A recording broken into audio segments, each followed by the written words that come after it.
পটুয়াখালীর বাউফল উপজেলায় কালীশুরী ইউনিয়নে খানবাড়িতে পৈতৃক সম্পত্তি নিয়ে দীর্ঘদিন ধরে বিরোধ চলমান রয়েছে।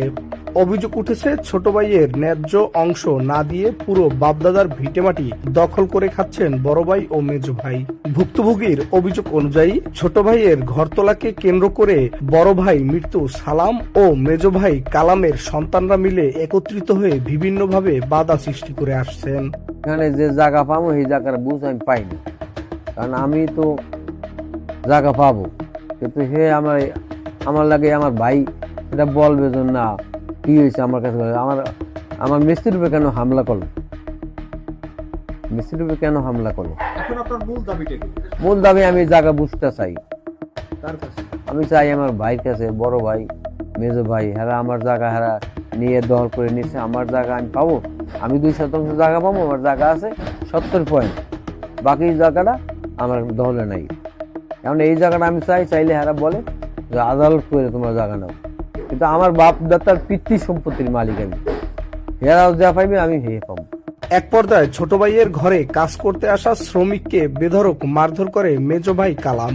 এই ঘটনাকে কেন্দ্র করে স্থানীয়ভাবে একাধিকবার সালিশ ও মীমাংসার চেষ্টা করা হলেও বড় দুই ভাই ও তার সন্তানরা ছোট ভাইকে বাপদাদার ভিটেমাটির কোনো অংশ দিতে রাজি হননি। ফলে দীর্ঘদিন ধরে পৈতৃক সম্পত্তি থেকে বঞ্চিত হয়ে মানবেতর জীবন পার করছেন ভুক্তভোগী পরিবারটি। এই বৈঠকখানা আমার নিজের জায়গায় আমি দিতে আসি। আগের বৈঠকখানা ছিল, ওই বৈঠকখানায় বলেই আমরা করতে আসি। হ্যাঁ, এর মধ্যে হ্যাঁ আমার মেয়েদের ভাসুরে আইয়া মিস্ত্রিরে আইয়া বিনা অপরাধে মারপিট করছে। ওরা জায়গা পামো 2%, এখন আমার এখানে রেকর্ডে যেটুকু আছে আর বাকি জায়গাটা পামো আমার বড় ভাসুরের ঘরের ভিতরে। আমরা কইছি যেন আমরা বাকি জায়গাটা আমার ভিতরে পামো, আমার বড় জালেরে কইছি। কইতে আছে কে আমি ঘর ভাঙ্গি দিব নি। এখন আমার স্বামীর নিজের বাবার জায়গা হেঁটে ওটা পাইবি, সেই জিনিসটা হেরা কইতে আছে যে না ঘর ভাঙ্গি দিব নি, তোমরা আদালতে যাই বুঝছে না।